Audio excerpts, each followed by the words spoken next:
Mrzení. Mrzení. Mrzení. Ahoj, vítejte u dalšího dílu podcastu Mrzení. Já jsem Panda a se mnou je tady muzikantka, hudebnice. Nevím, jestli jsi ještě nějaká songwriterka nebo něco. Nina Kohout, producentka. Čaute. My se setkáváme v Brightonském království, protože ty zde žiješ. OK.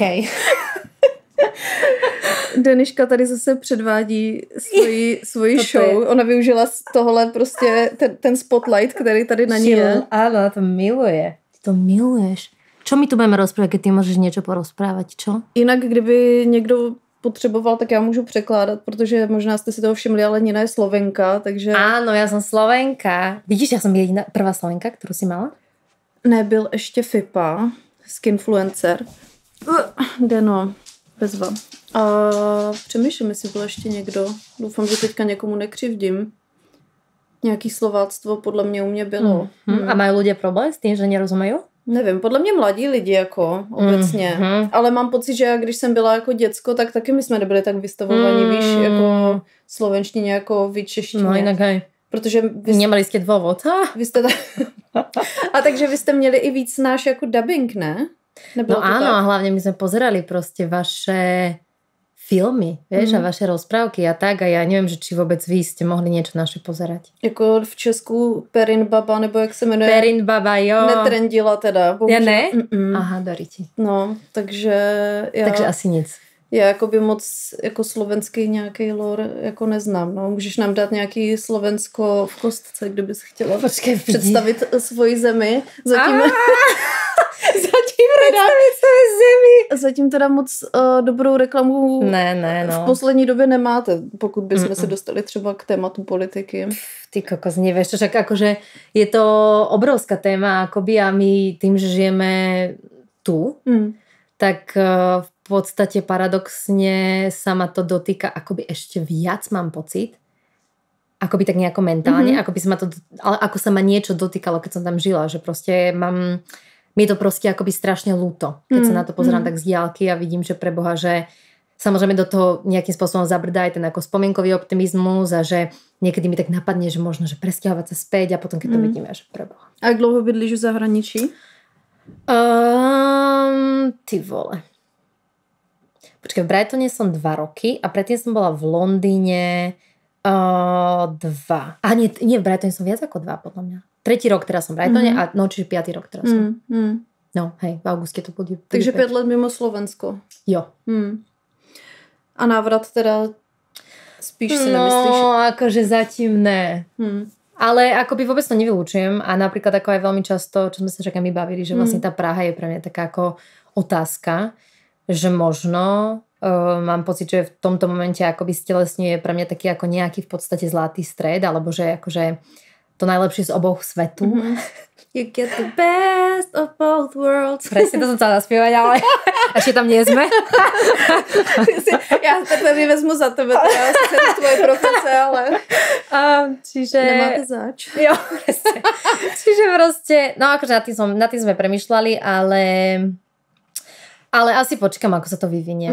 Že či aj to Česko nepôjde nejakým smerom slovenskou cestou. No. Teďka jsem viděla dneska na webu Reflexu, že udělali z Babiše a Fica Baco, jak byl Brangelina třeba. Protože tam začínají samozřejmě všichni souznět s tady těma konzervativníma protizápadníma názorama. No, takže to je docela... A tak hlavně to, co se děje na Slovensku, se hodně dotýká i kultury. No však presne, no. A queer lidí, že jo? No. Což jsou jakoby podle mě tak trochu tvoje témata. Áno, určite. Akoby, tak v podstate, čo sa týka tej queer témy, tak to ja som nikdy nebola nejakým spôsobom veľmi hopeful, nejako nádejná, akože na Slovensku. Ani som... akože vždy ma to samozrejme veľmi trápilo, ale nikdy som si nedovolila proste veriť v nejaké iné prostredie ako to, čo vždy bolo. Čiže prostredie, ktoré nerešpektuje týchto ľudí a nejako akože ich nepríjma. Myslíš, že je to tou vírou? Když ti do toho tak skočí? Ja neviem. Presne, akože minule sme sa o tom bavili s kamarátkou a akoby nedá sa na to asi úplne prísť, že čím to je, ale myslím si, že to môže byť spojenie práve toho teoreticky vzdelania, čiže nejakého akože možno nedostatku vzdelania v istých častiach, možno Slovenska viac ako v iných, a proste strach z toho vyplývajúci. Vieš, že obrovský strach z neznámeho, nielen proste v rámci tejto témy, ale úplne proste všetky menšiny sú akože výkričníkom proste pre ľudí, ktorí neradi ako vychádzajú z nejakých tých svojich z tých svojich medzí proste. Čiže... To je podle mě to docela dobře popsala. To, co podle mě vadí obecně všude. No, hej. Ten strach z něčeho cizího, neznámého. Z něčeho, co mě potenciálně může nějak jako škodit, ubrat, whatever. Což je prostě paradox, kdybychom se bavili jakoby, co se týče té víry, protože často to bývají právě jako ti věřící, kdo mají ten často, to je taková moje jako domněnka, jo, to nevycházím z žádných jako úplně exaktních dat, ale že mívají problém s tím prostě respektovat menšiny, sexuální menšiny a podobně, a přitom tam máš přímo to miluj bližního svýho, což je prostě za mě jako paradox. A tam se mi líbilo, že aspoň ten papež Francis šel tou cestou toho nějakého, aspoň v tomhle směru. Vím, že on tam má taky nějaký problematický oblasti, ale tam bych asi úplně nezabředávala. V prvých 10 minútach. Ale počkaj. Hej, no je to smutné, akoby proste snažím sa nad tým asi, alebo respektíve cítim sa veľmi lucky, jak to poviem po slovensky, proste veľmi po slovensky to neviem povedať, a že môžem žiť proste v krajine, kde vďačná, že môžem žiť v krajine, kde proste to nemusím riešiť, čiže Anglie. A tým pádom som v pozícii, kde naozaj akoby si môžem dovoliť nad tým až tak nepremýšľať a snažím sa tieto myšlienky a nejaký taký ako vztek a hnev proste v sebe voči tej krajine podporovať čo najmenej. A nezabúdať proste na to, čo na ne milujem a prečo v podstate stále mám v hlave možnosť toho návratu, samozrejme v ďalekej budúcnosti. Takzvaně na starý kolena. Jo, jako důchodce. No je pravda, že prostě mladí lidi, obzvlášť ti, kteří jsou queer, anebo prostě v rámci možná i té kultury, tak odchází do zahraničí. Ale je to i kvůli, jako nemyslím si, že by to bylo jenom náladou ve společnosti, ale hlavně jako kvůli těm příležitostem, jako seš tady ty, ale je tady spousta lidí, který nejsou původně z Anglie, třeba Ota, který jsou tu z toho důvodu, že mají jako větší šance se tady jako nějak hudebně realizovat. Ano. I když paradoxně, co jsme se bavili, tak ty působíš hodně hudebně na Slovensku. Áno, akoby, ale ja som si ma nikdy nešla v podstate s nejakou ambíciou, že bude zo mňa veľká hviezda. A že to vlastne akoby nikdy nebola moja vízia a ani si to nevyhnutne neželám. A nemám tento neviem, či to akože nejaká kariéristická povaha alebo niečo, ale nemám to až tak úplne v sebe. Samozrejme, človek chce byť hodnotený za to, čo robí a čo ho baví, čiže jasné, že ma teší, keď sa tej kariére darí, ale určite som sem akože nešla s touto víziou, skôr to naozaj pre mňa bolo akoby iba o tej škole pôvodne. A ty si studovala co? No ja som akoby začala na Gimply v Trenčíne, v mojom rodnom meste, a tam to bolo akože veľmi fajn. A aj ma to veľmi bavilo sa učiť, inak ja som šprt. Ale potom som sa dozvedela o takej škole, ktorá sa volá že The Brit School. A to je taká akoby kvázi posledné 2 roky strednej, akoby u nás ekvivalent. A tam bola napríklad Amy Winehouse alebo Adele, čiže ako má veľké renomé a tým má väčšie akoby ešte meno, že je vlastne zadarmo. Čiže v podstate oni tam vyberajú čisto na základe akoby talentu a dávajú akože rovnaký priestor všetkým. A tam ja som vlastne išla študovať produkciu hudobnú. Čiže aj táto moja vlastne choice, akože tento môj výber, že som nešla študovať hudbu, kde boli práve všetky tie budúce Adele v tejto hudobnej proste triede. Tak ako ja som išla práve študovať niečo, kde v podstate si akože behind the scenes v podstate. Pretože to ma fascinovalo, napriek tomu, že do toho bodu už som mala rozbehnutú kariéru vlastne ako spevačka na Slovensku. No a na Slovensku teda jezdíš hrát? Jo, áno. Akoby teraz je to také, minulý rok napríklad som 50/50 hrála, že UK a Európa vlastne. Že mala som 40 koncertov, cca 46 možno a 20 z toho bolo v UK. Čiže akoby hrávam aj tu, ale samozrejme v tomto bode finančne akoby sa mi to oveľa viac oplatí doma. Na Slovensku myslím. Ne tady. Tady ne. No a ty vlastně, když hraješ tady, tak hráváš sama a na Slovensku hraješ s taťkou a jenom s ním, nebo ještě s nějakou? Áno, jenom s ním väčšinou. Akoby mám nejaké také špeciálne udalosti, kde sa niekedy rozšíri tá kapela, ale od takých skôr ako neobvyklých členov, čiže sláky, čiže nie úplne kapela, ale to sa asi bude pomalinky meniť. Ale do tohoto bodu som to nepotrebovala. Tým práve, že proste všetky tie moje veci si produkujem sama a stojím vlastne za tou zvukovou, za tým šatom, tak som tie skladby robila tak, aby som ich mohla sama perform. A mohla sama akoby ovládať. Vystupovať. Ježišmaria, máš takýto ľudí, ktorí ti hovoria, že preboha, že Já mám pocit, že obecně jako spousta lidí je na to zvyklých, obzvlášť ty mladí, ale jsou lidi, kterým anglicizmy jako dost vadí. Jo, tak promiňte. Já budu říkat po česky. Hovoriť. Tak poď. Poď, môžeš, v poriadku, poď, neboj sa. Poď sem. No co jde, poď sem, no. Ježiš, poď. Nie, tak to bolo kolečko. Strúbka. No, tak... Takže budem sa snažiť to, vôbec to nehovorím na schvál pre tých, ktorým to vadí. Čiže budem sa to snažiť eliminovať. Já bych jenom chtěla říct, že jako když tady po každý sem a vidíme se buď my spolu, nebo se vidím s někým, kdo je prostě Čech, Slovák a žije, ale díl v Anglii, tak jako to se bez toho vůbec jako neobejde. Je to ťažké a hlavne akoby, že keď som už zo pár týždňov napríklad na Slovensku, tak upustím od toho, ale teraz by takto vtrhnutá úplne proste z brightonského prostredia do českej obývačky. Není to ľahký. Ale, no takže vlastne takto, že to som chcela povedať, že teda tie veci boli robené, tie skladby tak, aby vlastne som ich dokázala sama s nimi vystupovať. Akoby ja sama to celé nejako ovládať bez toho, že by to bolo divné, ale už teraz akože začínam cítiť ten potenciál tej kapely. Tak ty jsi říkala, když jsme se bavili o tom křtu, který jsi měla ten český v Praze, takže to bylo vlastně takový, že když jsi sama na tom velkým pódiu ještě nad těma lidma, že to je takový zvláštní. Áno, akoby vie to byť určite. Veľmi záleží od toho priestoru. Že sú kluby samozrejme, v ktorých sa to úplne stratí a lebo sú tak nejako postavené a tak pozíciované.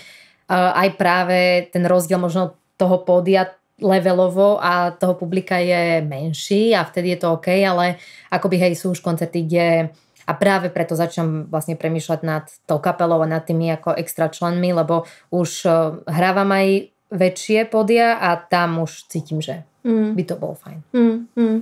Tak ono nevím, bavila jsem se o tom s víc muzikantama, že prostě ta energie je zase úplně jiná, když máš prostě víc lidí na pódiu. I když ta tvoje hudba je dost jako energická sama o sobě, tak mi přijde, že... Áno, určite. Že to tomu předá úplně zase jiný typ show. Na 100%, hej, akoby... Ja som sa tomu chcela veľmi dlho vyhnúť z logistických dôvodov. Aj finančných a tak, a že vlastne tým, že my hráme dvaja s tatinom, tak to je také, že my doma v mojej izbe detskej si to nacvičíme, dvakrát prehráme a ideme hrať, zatiaľ čo... Cute.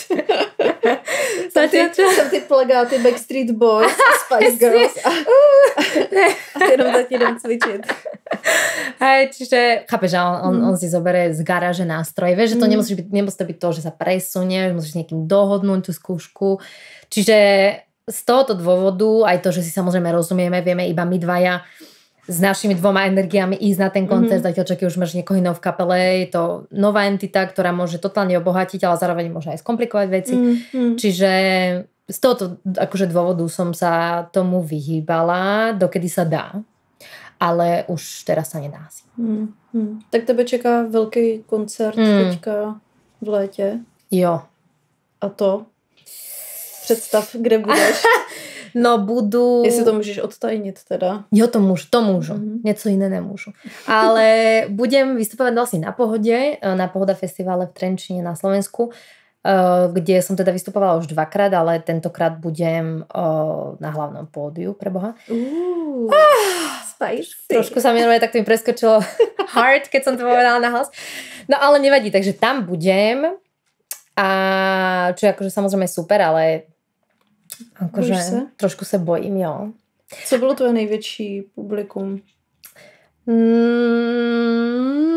Asi najväčší bolo tento rok, nie, dneska 2025, no. Tak 2024 v lete, čiže toto leto, čo bolo, som hrala Viva Muzika, taký akože festival klasické hudby.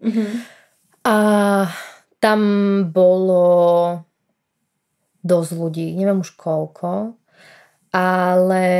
Aha, počkaj, potom som hrala ešte Hackney Church v Londýne. Tam bolo tiež dosť ľudí, to je veľmi veľké venue a to bolo akože plné úplne. Takže asi tie 2. Alebo aj však Pohoda inak, akože Pohodu, keď som hrala, tak som tam mala veľmi veľké publikum. To je veľký festival. No, ale toto bude teda samozrejme trošku iný rozmer. A tam už to chce teda kapelu. No, hej. Říkáš to dost Nie, ale nie. Nie, akože nie, ako... Nie, veľmi sa teším, samozrejme. Ale tak jasné, akože s každým super krokom v kariére prichádza zodpovednosť a preto sa tvárim, akoby idem na pohreb, ale vôbec inak je to veľmi radosné. A veľmi sa teším práve aj na to, ako to bude znieť v úplne inom akoby zoskupení. No, tak to jsme zvědaví, jak to dopadne. Já jsem si pouštěla tvoji hudbu před tím podcastem, bych se tak jako naladila na to. A to je něco tak jako rozmanitýho a zvláštního. Nemyslím to tak, jak když ti někdo dá jako jídlo a ty řekneš, to je takový zajímavý. To je takový zvláštní, takový zajímavý. Ježiš, to nechceš. My to doma děláme teda jinak.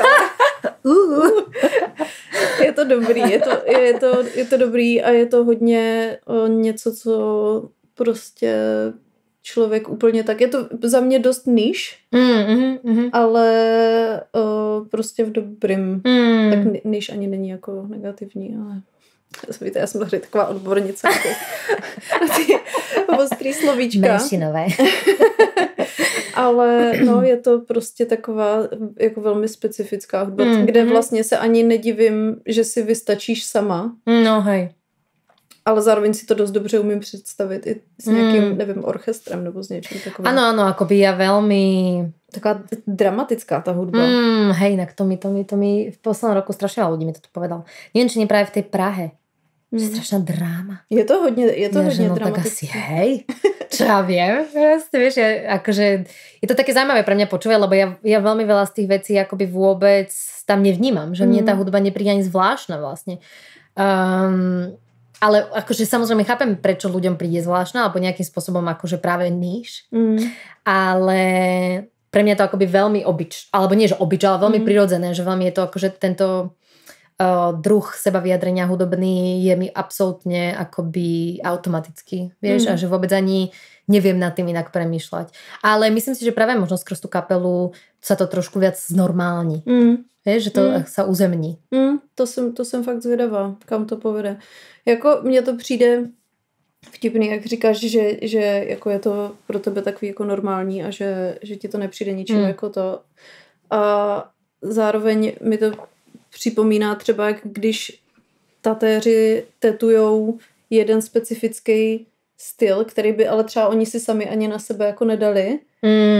A sami se tetujou úplně něčím jiným, víš? Jako, a ty posloucháš tu hudbu, ne samozřejmě, že posloucháš svoji hudbu, ale posloucháš ten typ hudby, jaký děláš, nebo jdeš třeba úplně jako jinak volnočasově?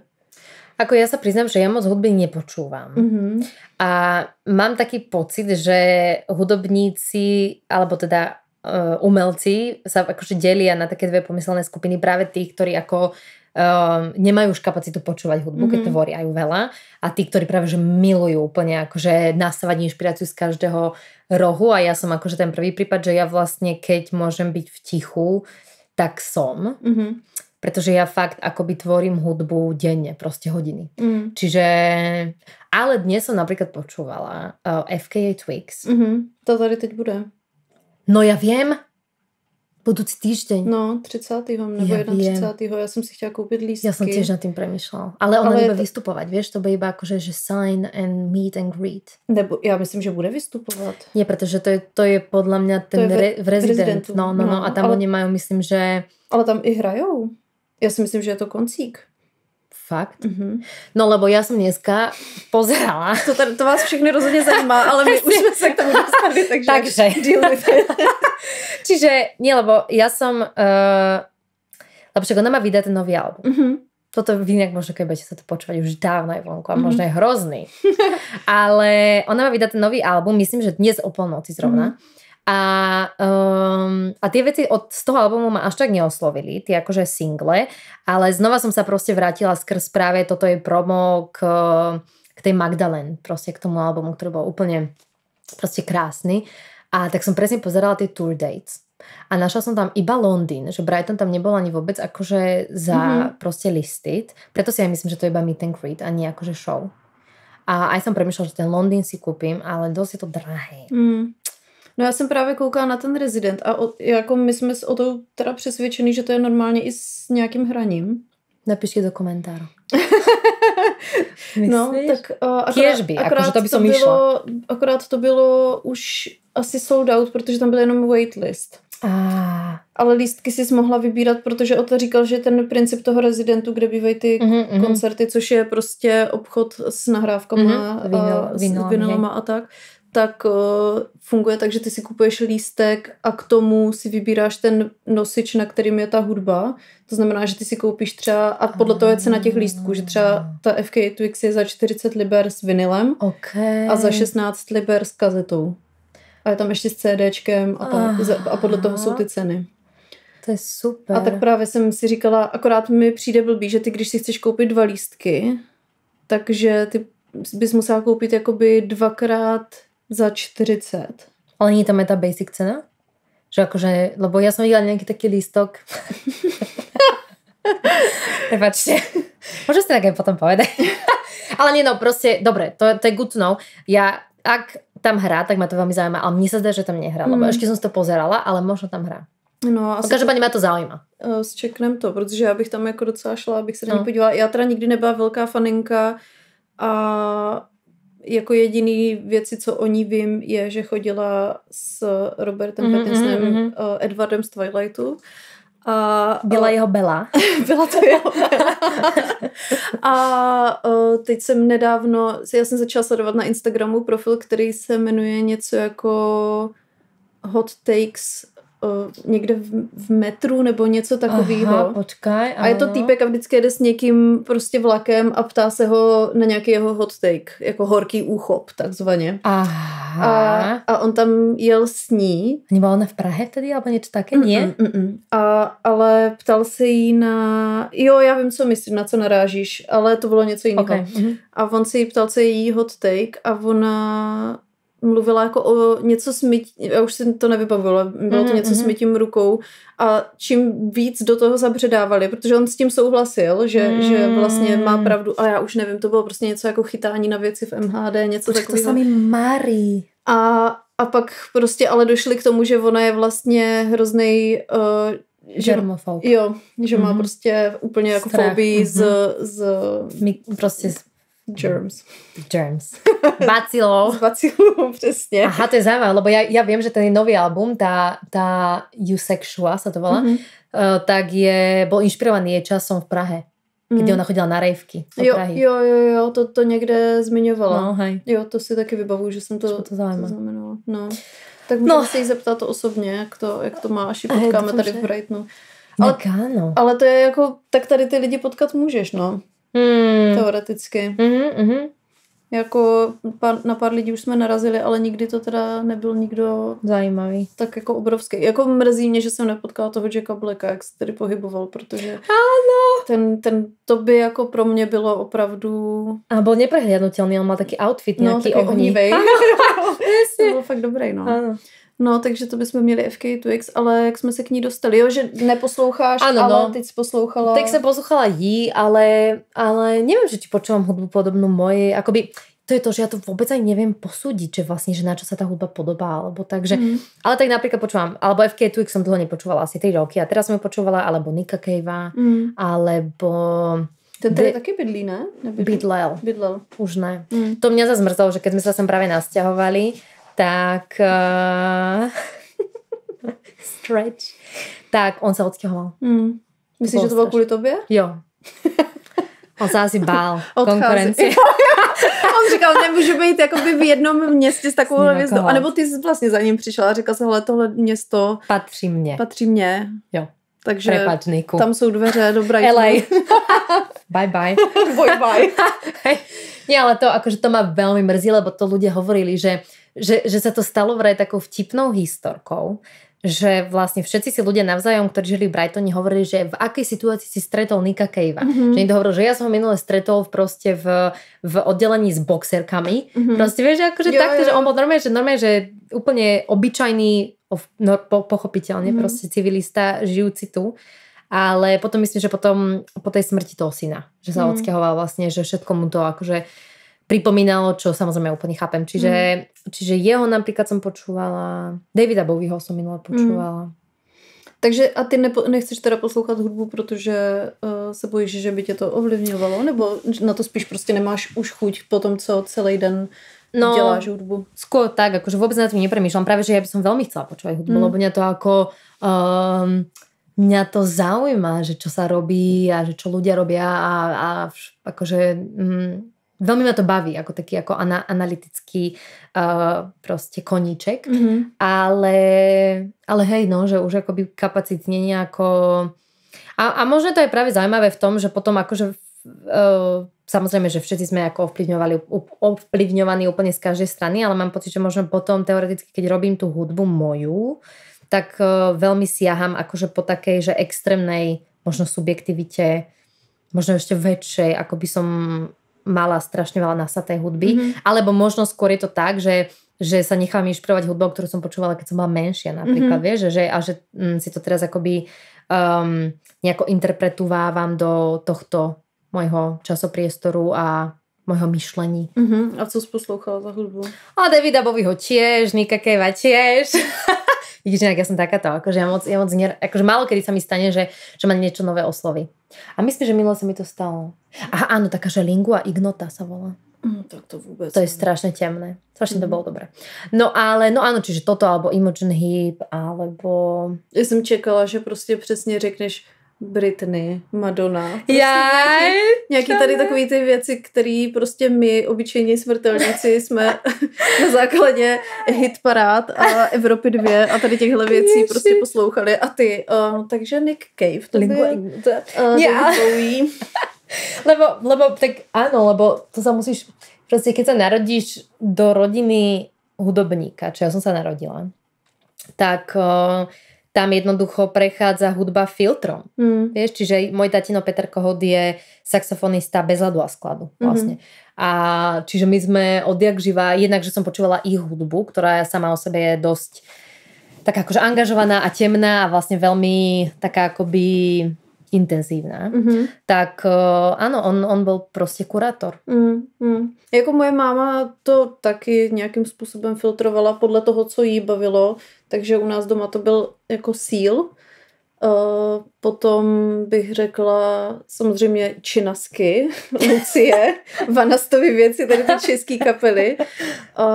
Pak jakoby jsme měli hodně on repeat soundtrack Bridget Jones, ale jakoby její největší kurátorství, co se týče jako mýho hudebního vkusu bylo, kdy jsem byla podle mě jako školka nebo první třída a hrozně trendili Šmoulové.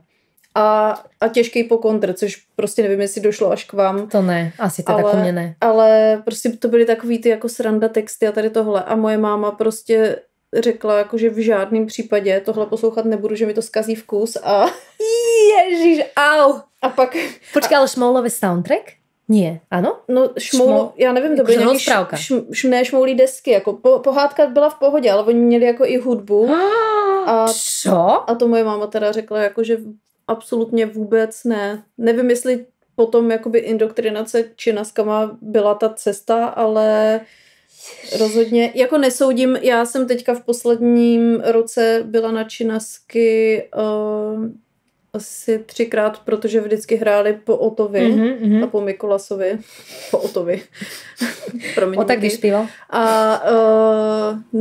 A tak jsem je viděla asi 3krát po sobě a vždycky to byl fakt jako dobrý koncert, takže já jsem si to fakt užila. Ale je to tím, že to jsou takový jako songy, který si pamatuju vždycky z dětství, když jsme jeli na chatu a tady takový ty, a byly to takový ty věci, co se zpívaly na táboře u táboráku a tak. Takže to byly jakoby moje věci z dětství a byly to tam ty Britney, Madony a Spice Girls a všechny tady ty prostě ženské osobnosti, které naprosto respektujú a uznávám. Takže... Však toto, ja by som práve, že lebo dnes som počúvala aj nejaký podcast a sa tam spomínala Blondy. Ty vole, tak Blondy já tak milovala, když mi bylo třeba 17. Šmoulka a Blondy. Nothing in between. Jako Blondy za mě top. No veď a to ako ja úplne si to viem predstaviť, lebo ja práve, že keď som počula ten podcast, tak som si povedala, že škoda, že som možno práve nepočúvala aj tu Blondy alebo Madonu, alebo také niečo, že čo... A samozrejme stále mám na to akože čas, ale tak už teraz ťažko sa ti tak... Tak víc si k tomu najdeš podle mě tu cestu. I když ta Blondie jako v době, kdy já jsem to poslouchala, tak už byly dávno za zenitem, protože už tehdy byla Debbie Harry jako starší dáma. A ani už podle mě jako by moc nekoncertovali, ani teď si myslím, že jako nějak jako zásadně nekoncertujou, ale prostě to Blondie patřili už paradoxně, i když je to popina jako blázen, tak patřili k mojí punkový, k tomu, kde já jsem byla součástí nějaký punkový party, subkultury, chodilo se na koncerty a tak já jsem... Mně přišlo, že byly vždycky jako dvě skupiny lidí, co se týkalo jako punku. A to byly jako lidi, kteří milovali pop-punk a milovali takovou tu Ameriku, Blink a prostě tady tyhle věci. A pak byli jako 77 punkáči a to byli lidi, kteří jako měli rádi ten starý jako Ramones, Sex Pistols, Clash, prostě a právě, že tam k tomu patří i ta Blondie, nebo ty Blondie a prostě tady tyhle věci, no. Takže tam, a já jsem šla tady tímhle proudem, že mě ten jakoby americký pop-punk nějak jako tehdy nechytil a nikdy už jsem k němu moc jako cestu nenašla, i když musím říct, že jako dneska mám ráda některý pop-punkový kapely jako velmi, ale zrovna Blink, který jsou tolika lidma adorovaný, všem se omlouvám, já to naprosto respektuju, ale za mě já volím prostě cestu jiného punku. Bohužel, no. Ale nie, akože je to zaujímavé a práve to ja sa akože teraz veľmi snažím, ak mám na to nejakú trpezlivosť, že nájsť si práve cestu k tomu popu. Pretože to u nás akože nikdy nebolo. Že vlastne hej no, že áno, poď sem kuriatku, poď sem, môžeš ísť. Áno, poď sem, láska. No tak poď, tu chceš pomôcť, nebo... Ježišmária, mi sa splnil sen. Ja teraz neviem vedieť sa sústrediť absolútne. Ty si tak niečo krásne, že ja teraz aj dnes s tebou rozprávať. No čiže... Ježiš. Dobre, Nina, sústreď sa. Ľúbime ťa. Tvárme sa, že tu nie je sila, lebo nebudeme sa vedieť sústrediť. Áno, dobre. Čiže... no takže toto veľmi sa, alebo mám pocit, že aj sa mi to deje, že oveľa viac si to viem vážiť. Vlastne teraz práve keď akoby nachádzam pop, ktorý mňa zaujíma a ktorý je pre mňa ako niečím stále veľmi originálny a zaujímavý a inovatívny a dobre spravený, tak veľmi to viem oceniť. Vlastne, čo predtým som moc o to nemala záujem. Ale je to stejně zajímavý, jak moc tě ovlivní rodiče, že? A nebo no inak parta. áno. No inak hej, ty kokos, totálne. Ja si myslím, že každým rokom u mňa to tak akoby až intenzívne. To, čo som ja akoby nejakým spôsobom nasala v tých rokoch, kedy človek najviac sa šejpuje a ako najviac sa nejako proste práve vyvíja aj ten jeho hudobný vkus a všetko ostatné. Čiže je to extrémne zásadné. No a co teda děláš, když neposloucháš a netvoříš hudbu? Preboha, to sa kedy naposledy stalo. Ale nie, no vieš čo, ja veľmi rada práve, že v týchto momentoch, ak mi to hlava dovolí a poviem si, že okej, že proste teraz je ten priestor, kedy môžem oddychovať. Tak veľmi rada ja robím akože úplne, že najobyčajnejšie veci na svete. Čiže milujem chodiť napríklad v sobotu niekam na výlet. Alebo milujem ísť na prechádzku, alebo milujem ísť do kina. Včera sme boli v kine. Na čom? Na Nosferatu. A? No akože... Bála ses? Ja ne. Mimi hej, partnerka. Tak som myslela, že neboj sa. My jsme šli do kina na Nosferatu. My jsme byli v komedii. Nevím, kde komedii. My jsme byli těž v komedii. No. A zaprvé teda to kino, já jsem byla poprvé, ale hrozně se mi líbilo v takový malinký sál. Nám sa to tiež strašně páčilo. My jsme byli po druhé, ale myslím, že jsme byli vtedy v jiné sále a strašně to je příjemné. No a bylo to hrozně jako takový útulný a do toho prostě jsme si tam přinesli vlastní čipsy a vůbec nikdo to neřešil. Ano, a to bylo fajn. Koupili jsme si tam teda pivko a my jsme předtím šli a my jsme šli já, Ota, Romain, vlastně kluci z kapely a ještě šel nějaký kamarád jako Kristian, který kupoval ty lístky a měl nějakou ještě slevu na to, že si platí nějaký to členství nebo něco takového. Takže to bylo jako hrozně fajn, že nám to tak vyřešil. A pak říká, guys, já jsem to trochu posral, já když jsem to kupoval ty lístky, tak to vůbec nebylo vyprodaný, takže jsem to tam jako, že jsem nacvakal 4 lístky, protože jsem nevěděl, kolik nás přesně půjde, protože se to tam furt dohadovalo v té skupině. No a pak prostě nás šlo 5 a on ale ten svůj lístek už nemohl dát k nám. Nebo ten poslední jeden, protože už to tam ty řady byly vyprodaný, takže potom jsme šli do toho kina a seděli jsme takhle my 4 a on seděl sám v té řadě. Ježiš, jo, bylo tak strašně líto, chudák Bobík, ještě to všechno řešil za nás, prostě nakoupil to. A na horor sám. A ještě na hororu sám. Aha. V žádném kurva případě nebudu sedět na hororu sama. Jinak hej, to ani já ne. Ne, ale teď já jsem jako věděla, do čeho jdeme s tím Nosferatu. A do toho jsem měla předtím v hospodě pivo a pak do toho sálu jsme si vzali taky pivo. Jo, tak to trošku utlmilo smysly.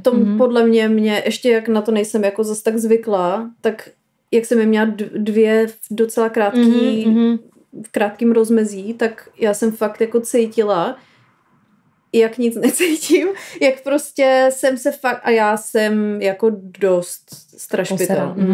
A jako byla jsem úplně v klidu, i když tam typka dělala most a do toho tam mluvila nějakou podivnou řečí nebo tak já prostě úplně nuda. Takže alkohol je ta odpověď. Je tajný recept na to, jak zvládnout horory. Inak áno, vidíš, to je pravda. My sme boli predtým na mňam, sme boli ten náš obľúbený drink. Áno, láska. Áno. Pusinky. Boli sme, Ježiš, počkala, teraz sklamaná z toho. Nemusíš byť. My sme boli na Spicy Margarite. Ježišmaria mňa. No tak a mali sme tiež 2. Čiže ja si tiež myslím, že trošku sme boli akože utlmené. A ja akože som... alebo nie, že teraz som zvyknutá na horory, ale zvykla som pozerávať horory s takou bandou, v ktorej som sa pohybovala. Akože kamaráti. Čiže pre mňa to akože nie je až také šokantné. A mne hlavne strašne pomáha, keď akoby si zapchám uši. Že ja sa môžem pozerať. Máme pro vás super řešení, jak zvládat horory.